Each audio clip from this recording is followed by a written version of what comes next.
Rosidik, ayah kandung Angelin, kembali mengungkapkan harapannya agar terdakwa pembunuh anaknya, Margaret Megawe, dihukum mati meskipun jaksa menuntut terdakwa hukuman penjara seumur hidup. Rosidik menganggap terdakwa bertindak terlalu kejam hingga putrinya harus tewas dalam kondisi mengenaskan.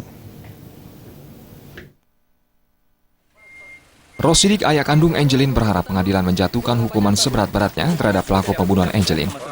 Pria yang berprofesi sebagai buruh proyek ini berharap pengadilan menjatuhkan hukuman mati terhadap ibu angkat Angelin, Margaret Megawe.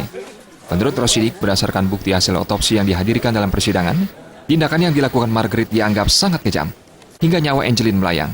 Tragisnya, jasad kecil itu ditemukan terkubur di halaman belakang rumahnya. Saya agar supaya dihukum mati deh. Hukum mati. Coba kita lihat lagi kejadian itu. Anak saya di situ giginya hancur, kepalanya pecah, coba sadis kan. Jadi harapan saya cuma itu, dia harus dihukum mati. Seperti diketahui dalam persidangan yang dipimpin Hakim Ketua Edward Haris Sinaga, jaksa penuntut umum menuntut terdakwa Margaret dihukum penjara seumur hidup.